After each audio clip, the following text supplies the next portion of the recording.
Then I got to ask a very important question. Do they like Japanese, Chinese, Korean, Filipino? Otherwise, my menu is room service all over America. I believe in some shape or form you have people in organizations like yours that have room service every single day, that they can't venture out and interact like most people do, that they're not being developed and utilized to the maximum capability.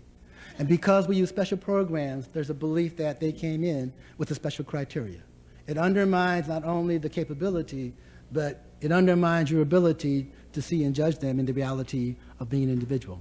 You see, you have to have, in any inclusion model, the same bottom line for everybody. It cannot be a different bottom line for males and females, than whites than non-whites.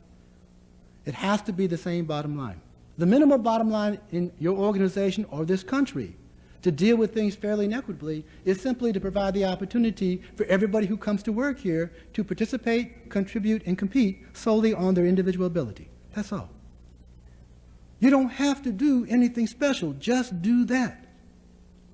Ensure that everybody who comes to work here believes that they have an opportunity to participate, contribute, and compete solely as an individual.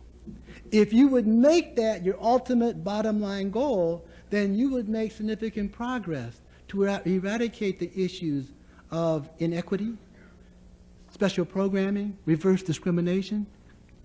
The problem that we have in this country is we do not have a system or a model that has a similar goal or similar outcome for everybody. So let me just summarize and send you off to lunch today.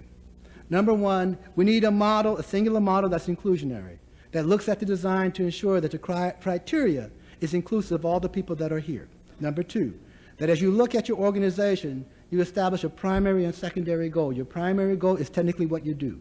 Your secondary goal makes you address your ability to develop and utilize everybody and to track everybody in your system. That's what you do individually. Right now, you collectively track people. How many women, how many minorities? You have to track people individually to look at how many opportunities of growth and development and whether or not your assessments are accurate and basically clear.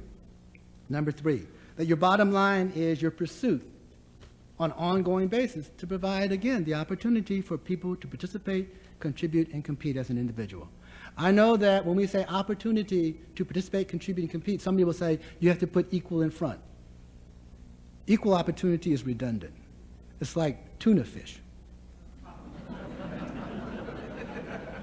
It doesn't mean we don't do it, but it makes it sound rather stupid, unless there's something other than a fish that's called tuna.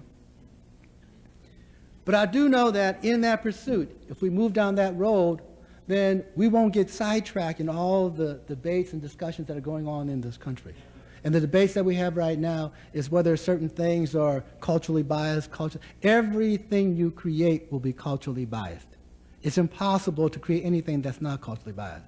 The issue is whether or not you can continue to expand the model so the cultural groups are included in that criteria without a special program to accommodate. When you start going down the road of special programs as a solution, not as the interim step, you will forever have problems. This afternoon, I'll get a chance to entertain some questions and more specifically look at what seems to be organizational barriers and biases and some of the things around the bottom line. The last thing that I want to say to you today is that freedom only has value when we share it.